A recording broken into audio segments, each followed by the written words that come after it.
हूं आपके साथ शुभम गुप्ता और आप देखना शुरू कर चुके हैं जनहित टाइम्स का खास कार्यक्रम क्राइम कवरेज। आज के क्राइम कवरेज में हम बात करेंगे यूपी के छोटे से जिले गाजीपुर से निकलकर पहले यूपी का डॉन, फिर बाहुबली बनने के साथ अपराध जगत की दुनिया में अंसारी ब्रदर्स के नाम से मशहूर दोनों भाइयों में से एक मुख्तार अंसारी की। इलाहाबाद हाई कोर्ट ने जब पहली बार मुख्तार अंसारी को सजा सुनाई तो उसकी टिप्पणी कुछ यूं थी। मुख्तार अंसारी का गिरोह देश का सबसे खूंखार आपराधिक गिरोह है। ये बेहद परेशान करने वाली बात है कि गवाहों के मुकर जाने के कारण खूंखार अपराधी गंभीर मुकदमों में बरी हो जाते हैं। यूपी के माफिया मुख्तार अंसारी और उसके गिरोह पर ऐसी टिप्पणी पहली बार नहीं थी। बीजेपी विधायक कृष्णानंद राय हत्याकांड का केस हो या फिर गाजीपुर में एमपी एमएलए कोर्ट द्वारा मुख्तार और उसके सांसद भाई अफजाल अंसारी को हुई सजा का मामला, इस तरह की टिप्पणी हर आदेश का हिस्सा है। जब मुख्तार ने अपराध की सीढ़ियों पर सत्ता और सियासत की अंगुलियों को थाम कर चढ़ना शुरू किया तो उसके कदम रुके नहीं। वारदात दर वारदात उसका गिरोह इस कदर खूंखार होता गया कि लोग उसके मुकाबिल खड़े होने में खौफ खाते रहे। सरकारें उसके सियासी प्रभाव के आगे नतमस्तक रहीं। मुख्तार जिस परिवार से आता है उसका अपराध से दूर दूर तक नाता नहीं। उसके पूर्वज आजादी की लड़ाई लड़े तो नाना ने पाकिस्तान के खिलाफ युद्ध में देश का सिर ऊंचा किया।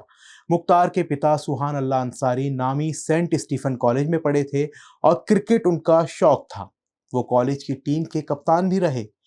इन सब के उलट मुख्तार शुरू से ही दबंगई और गुंडई की तरफ मुड़ गया।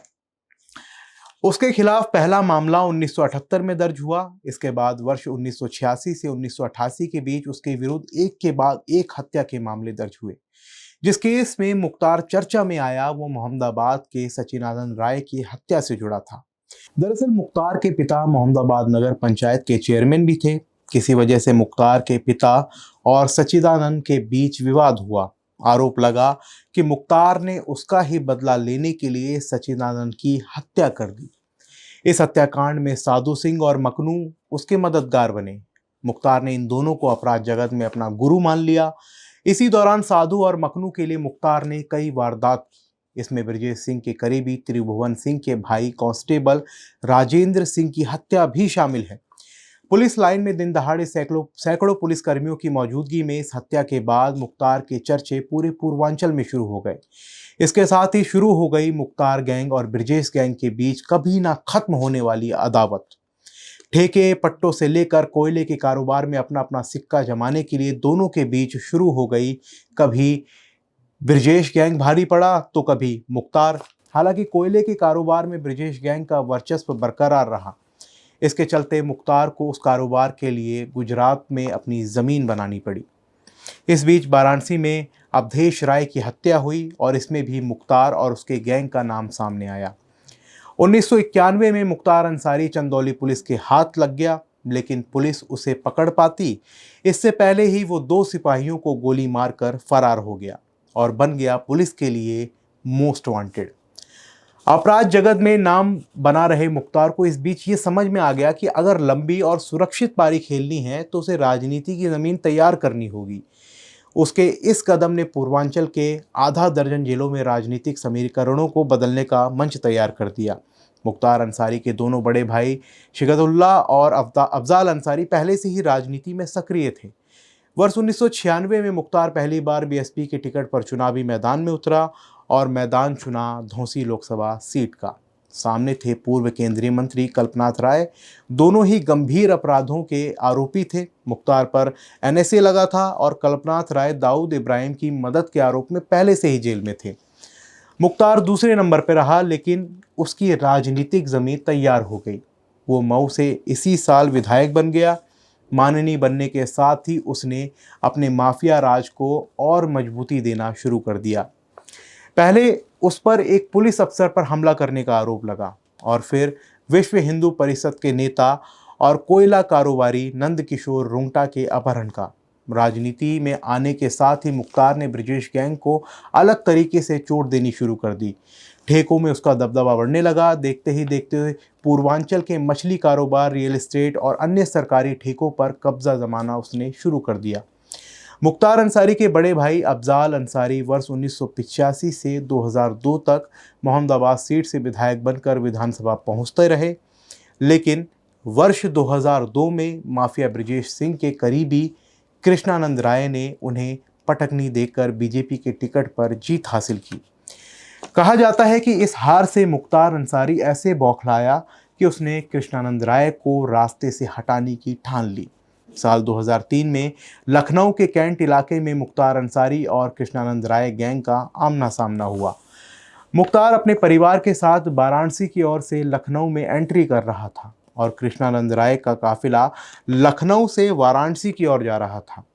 काफिलों की गाड़ियां आमने सामने आते ही दोनों ओर से फायरिंग शुरू हो गई। हालांकि इसमें कोई हताहत नहीं हुआ, लेकिन राजधानी में हुई इस वारदात ने सरकार को हिला दिया। एसटीएफ को दोनों गैंग की निगरानी में लगा दिया गया। इस बीच एसटीएफ को पता चला कि कृष्णानंद राय की हत्या के लिए मुख्तार सेना के एक भगोड़े से मुख्तार 1 करोड़ रुपए में एलएमजी खरीदने जा रहा है। इससे बुलेट प्रूफ गाड़ी को भी भेदा जा सकता था। एसटीएफ ने केस का खुलासा कर दिया। मुख्तार के खिलाफ पोटा के तहत मामला दर्ज हो गया, लेकिन मुख्तार से मामला जुड़ा हुआ था, इसलिए पुलिस अफसरों को जल्द ही अंदाजा हो गया कि ये कार्रवाई उन पर भारी पड़ने वाली है। तत्कालीन सरकार की तरफ से पुलिस अफसरों पर पोटा हटाने के लिए दबाव बनने लगा, लेकिन डिप्टी एसपी शैलेंद्र सिंह ने झुकने से मना कर दिया। सरकार भी पीछे नहीं हटी और पुलिस अफसरों पर कार्रवाई का मन बना लिया। डिप्टी एसपी शैलेंद्र सिंह को निलंबित कर दिया गया और करीब 12 अफसरों को इसके चलते तबादले भी हो गए। इस बात से नाराज शैलेंद्र सिंह ने नौकरी से इस्तीफा दे दिया। मुख्तार पर कार्रवाई के चलते एक पुलिस अफसर के इस्तीफे ने प्रदेश की राजनीति में हलचल पैदा कर दी, लेकिन तत्कालीन सरकार मुख्तार के पक्ष में खड़ी रही और टस से मस नहीं हुई। इसी बीच मऊ दंगे की आग में झुलसने लगा। इस दौरान खुली जीप में असलाहों के साथ दंगाग्रस्त इलाकों में मुख्तार के घूमने के वीडियो खूब चर्चा में आए। मुख्तार को मऊ दंगों के आरोप में जेल भी भेज दिया गया। मुख्तार के जेल जाने के 1 महीने बाद बीजेपी विधायक कृष्णानंद राय समेत 7 लोगों की सनसनीखेज हत्या हो गई। आरोप लगते हैं कि इस हत्याकांड को अंजाम दिलाने के लिए मुख्तार अंसारी जेल गया ताकि उस पर अपराध साबित ना हो सके। इस हत्याकांड ने मुख्तार की दहशत को पूरे प्रदेश में कायम कर दिया। मुख्तार का एक ऑडियो काफी ज्यादा वायरल हुआ, जिसमें इस हत्याकांड को लेकर ही बात हो रही थी। तमाम और परिस्थितिजनक साक्ष्य मिले, लेकिन गवाहों के पक्षद्रोही होने और 2 गवाहों की संदिग्ध स्थिति में मौत के चलते मुख्तार और सभी आरोपी इस केस से बाइज्जत बरी हो गए। सबसे बड़े राजनीतिक विरोधी को ठिकाने लगाने के बाद मुख्तार का जुर्म की दुनिया में तो सिक्का कायम हुआ ही, उसकी राजनीतिक जमी भी और मजबूत हो गई। सपा के साथ चल रहा मुख्तार इस हत्याकांड के बाद बीएसपी के फिर से करीब हो गया। वर्ष 2007 में मायावती की सरकार आई तो उन्होंने मुख्तार और उसके परिवार को बीएसपी में शामिल कर लिया। 2009 के लोकसभा चुनाव में बीएसपी ने मुख्तार अंसारी को वाराणसी से मुरली मनोहर जोशी के साथ टिकट दिया। इतना ही नहीं, कभी मुख्तार को माफिया बताने वाली बीएसपी सुप्रीमो मायावती ने वाराणसी की एक जनसभा में मुख्तार अंसारी को रॉबिन हुड और गरीबों का मसीहा तक बता डाला था। दरअसल मायावती ने माफिया मुख्तार की मंच से तारीफ यूं ही नहीं की थी, इसके पीछे वजह थे पूर्वांचल के लगभग 10 जिले जहां की राजनीति को मुख्तार प्रभावित कर सकता था। मुख्तार ने मुरली मनोहर जोशी को जबरदस्त टक्कर दी, लेकिन फिर भी वो 17,000 वोटों से हार गया। इस हार के बाद माया और मुख्तार का साथ भी लंबा नहीं चला। वर्ष 2010 में मायावती ने फिर मुख्तार और उसके परिवार से किनारा कर लिया। लोगों को लगा कि मुख्तार अंसारी जेल में है और किसी बड़े दल का साथ उसके साथ नहीं है, तो राजनीतिक रूप से वो कमजोर हो जाएगा, लेकिन ऐसा नहीं हुआ। 2012 के विधानसभा चुनाव से पहले मुख्तार ने अपनी खुद की पार्टी बना ली, कौमी एकता दल। वो मऊ से चुनाव लड़ा और जीत गया। इस बीच सपा सरकार सत्ता में आई। मुख्तार और उसके दल के सपा में शामिल होने की अटकलें चलती रहीं। उधर मुख्तार के खिलाफ मुकदमों की संख्या भी बढ़ते बढ़ते 61 तक पहुंच गई। इसमें से 8 मामले हत्या के थे, लेकिन मुख्तार सजा से काफी दूर था। 2016 में सपा के शिवपाल यादव मुख्तार अंसारी को अपनी पार्टी में शामिल करने की कवायद शिवपाल यादव ने शुरू कर दी। मुलाकातों का दौर शुरू हुआ, लेकिन अखिलेश यादव इसके लिए तैयार नहीं हुए। राजनीतिक गलियारों में चर्चा ये भी है कि इसी वजह से अखिलेश और शिवपाल के बीच जो दूरियां बढ़ी, इसी की वजह से बढ़ी। बाद में पार्टी के दो हिस्से जो हुए थे वो इसी कारण हुए थे। 2017 के विधानसभा चुनाव के दौरान बसपा सुप्रीमो मायावती को फिर मुख्तार अंसारी की याद आ गई। मायावती ने मुख्तार पर कोर्ट में आरोप सिद्ध न होने का हवाला देकर कौमी एकता दल का बसपा में विलय कर लिया।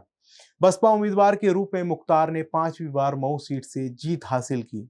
लगभग 12 वर्षों से जेल में रहते हुए भी मुख्तार अपनी सरकार बनाने में कामयाब हो रहा था, लेकिन समय ने करवट ली। वर्ष 2017 में बीजेपी की सरकार बनी। योगी आदित्यनाथ के कुर्सी संभालते ही माफिया मुख्तार के बुरे दिन शुरू हो गए।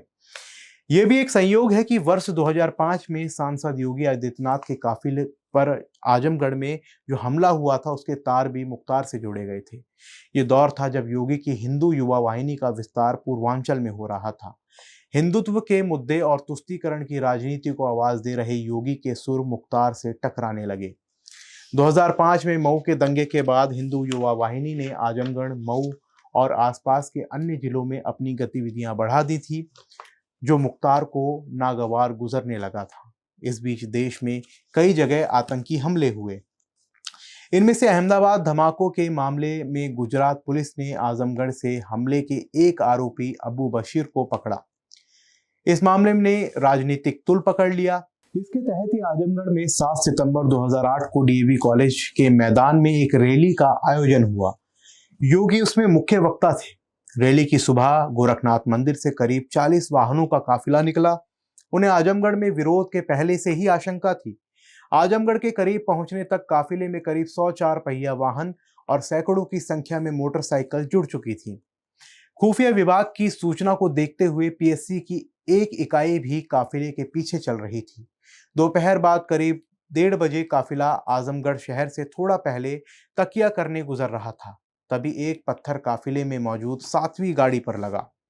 इसके बाद हर दिशा से पत्थर चलने लगे, पेट्रोल बम फेंके जाने लगे। योगी के काफिले पर हमला हो चुका था।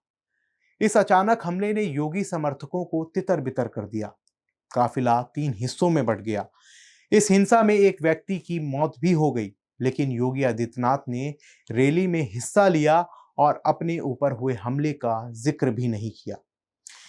इस घटना के तार मुख्तार से जोड़े गए। योगी आदित्यनाथ के सत्ता में आने के बाद मुख्तार और उसके परिवार पर कार्यवाही का सिलसिला शुरू हो गया। पहले उसके अर्थतंत्र को तोड़ा गया, फिर उसके करीबियों पर कार्रवाई शुरू हुई। बरसों से जेल से अपनी सरकार चला रहे मुख्तार को सलाखों के पीछे पहली बार डर तब लगा जब 10 जुलाई 2018 को उसके करीबी माफिया मुन्ना बजरंगी की बागपत जेल में हत्या हो गई। इससे दहले मुख्तार ने खुद को यूपी से बाहर निकलने के लिए एड़ी चोटी का जोर लगा दिया। उसे कामयाबी तब मिली जब पंजाब पुलिस वहां एक दर्ज मुकदमे के सिलसिले में यूपी से ले गई। इसके बाद वो पंजाब की जेल में ही जम गया। यूपी की योगी सरकार और पंजाब की तत्कालीन कांग्रेस सरकार में मुख्तार को रखने और लाने को लेकर ठन गई। यूपी पुलिस ने 26 बार प्रोडक्शन वारंट लगाया, लेकिन मुख्तार को वापस नहीं ला सकी। आखिरकार यूपी सरकार को सुप्रीम कोर्ट जाना पड़ा।